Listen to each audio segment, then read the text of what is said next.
As I sit here enjoying a perfect day out on the Jersey Shore, I am reminded that this is arguably the best time of year to be at the beach because you are alone, while everybody else is back to school, back to work, and dealing with all that kind of busy stuff. September really is the best time to be at the beach, and it offers a moment of clarity to just chill out and talk a little bit about some of my favorite things about living alone. When you find yourself in this chapter of life, perhaps unexpectedly or perhaps by choice, there is a tendency to focus on what is missing. But today I want to focus on the abundance of freedom that comes with this lifestyle. There is a specific kind of joy that comes from realizing that your life is entirely your own, and once you get past the initial adjustment, you start to see the immense benefits of this solitude. The first and perhaps most profound thing I love about this lifestyle is the realization that what I am doing right here and right now is entirely up to me, because you don't need to ask permission to do what you want to do.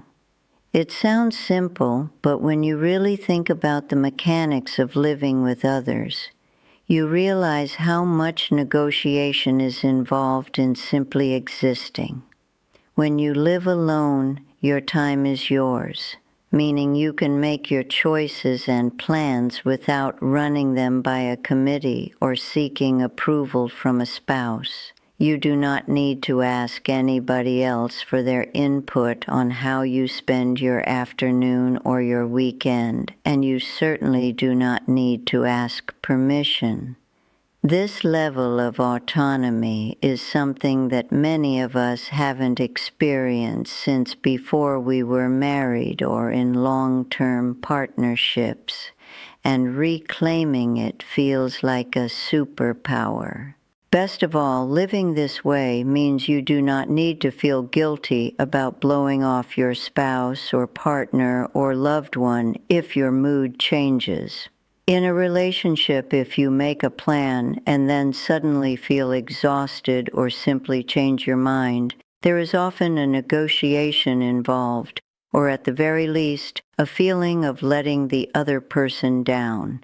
But when you are on your own, you are free to do what you want, and your time is yours to manage exactly as you see fit.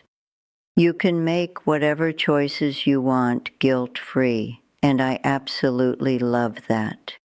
It is a luxury to wake up and realize that the day's script has not been written by anyone else's expectations or needs. Frankly, it is what I have gotten used to, and it becomes addictive to know that if I want to sit on the beach in September while everyone else is working, I can just do it. This isn't about being antisocial. It is about the total ownership of one's schedule. The freedom to be spontaneous is often lost in midlife when we are balancing careers, marriages, and children, but living alone restores that spontaneity. You no longer have to coordinate calendars or compromise on how to spend a Sunday afternoon. If you want to stay home, you stay home. If you want to go out, you go out. The absence of the need to explain yourself is a profound relief. You are not answering to anyone, and that silence, which some might fear, actually becomes a canvas for total freedom. Another massive pillar of this newfound freedom, and one that is intimately connected to the autonomy of time, is the absolute independence regarding finances.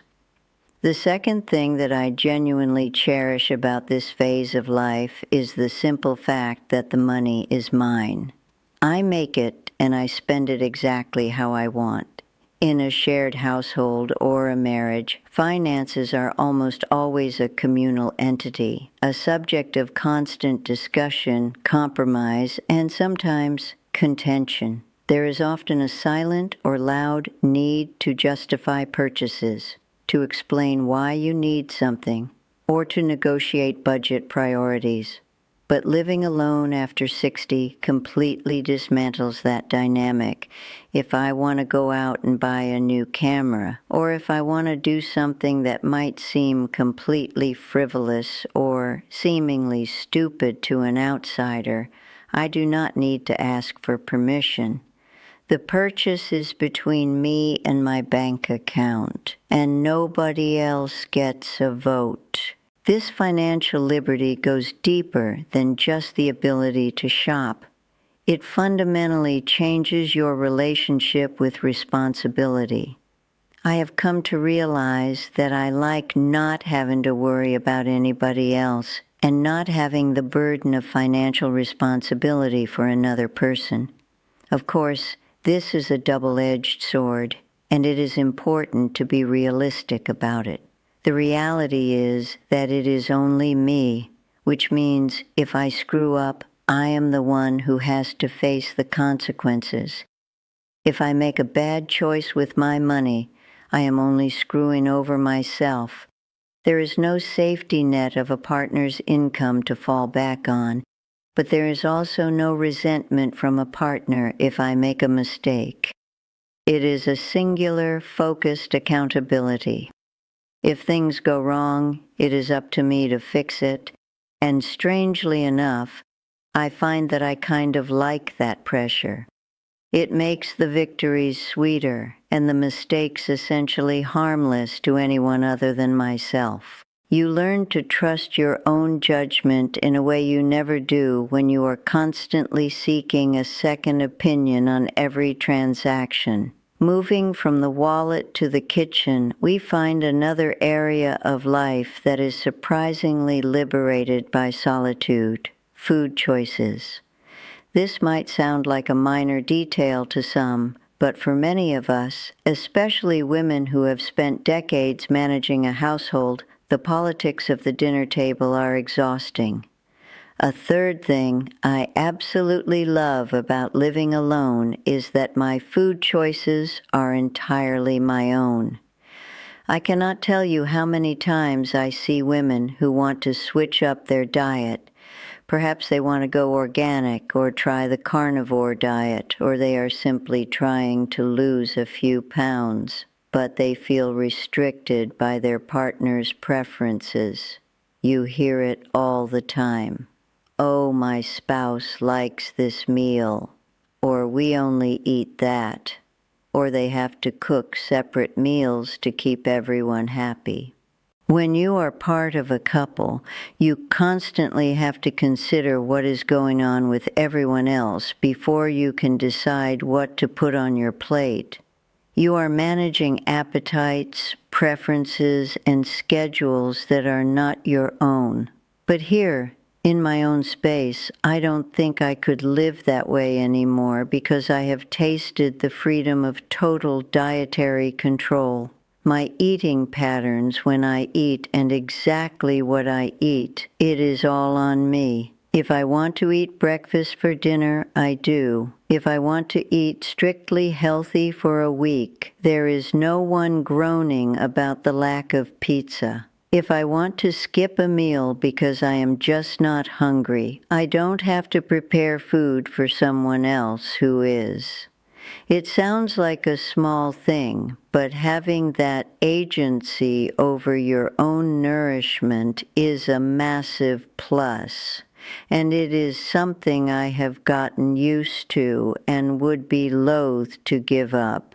Moving beyond the kitchen and the checkbook, we arrive at the fourth aspect of living alone that provides an immense sense of relief: the state of the house. This is an area where the absence of another person lifts a weight that you might not have realized you were carrying. When you live with others, maintaining the home is often an act of consideration. You keep things tidy not just for yourself, but out of respect for the shared space. However, when you are on your own, I don't have to constantly clean up, put everything away, and be considerate of somebody else. The pressure to maintain a showroom-ready home evaporates. If I want to leave a book on the chair or a cup on the table, it stays there until I decide to move it, and nobody is going to trip over it or complain about the clutter. Admittedly, this freedom can be a double-edged sword, and I have to be honest about the reality of it. The lack of external accountability can definitely be a negative because when you live alone, things can get out of hand and you can get overly sloppy. I am guilty of that right here. There is arguably some benefit to having to be accountable to somebody else to keep us civilized. But on the other hand, the liberation of not being a slave to housework is incredible. If you want to take off and go to the beach for the day, you don't have to be like, oh, I've got to vacuum and put the dishes away and make the bed and do the laundry before you leave. You can simply walk out the door. The mess will be there when you get back, and it will not be judging you. If you want to wear dirty underwear, though I advise you don't do that, you technically could, because the standards of your existence are set entirely by you. The fifth thing I love about living single by myself is the absolute ownership of my sleep schedule. Bedtime and wake-up time is totally mine, and this flexibility is something that people in relationships often yearn for. I refer to this as the freedom of the 3 a.m. crew. When you share a bed or a room, your sleep is inextricably linked to another person's biological clock. But here, you don't have to feel guilty or weird about getting up at 3 in the morning and working out, watching some videos, dancing around, or even baking a cake. You can just chill the hell out without having to explain it to anybody because your time is yours. I know people that are in relationships and they'll say, oh, my spouse, my wife or my husband, they go to bed at 10 at night and I have to stay up.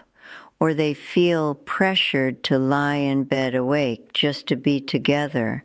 Living alone eliminates that friction entirely. If I come home from work and I am exhausted or maybe a little bummed out and I want to go to bed at 6 at night and throw the covers over my head, I do it. Other times, my mind might be racing, thinking of stuff or working on my videos, and I may be up to 1 or 2 in the morning. It just all depends on how I feel, and I don't have to worry about anybody else.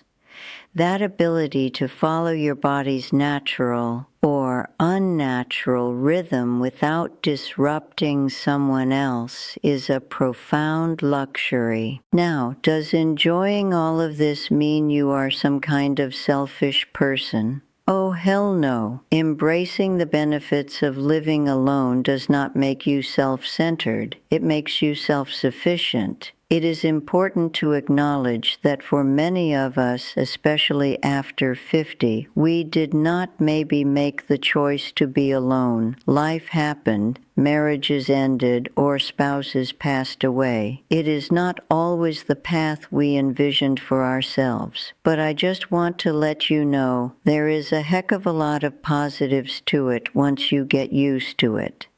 If you have found yourself newly single, the most important advice I can give is to give yourself time and be kind to yourself, because it is a huge, huge adjustment. But once you settle in, you might find that a quiet September day on the beach, with no one to answer to but yourself, is a pretty wonderful place to be.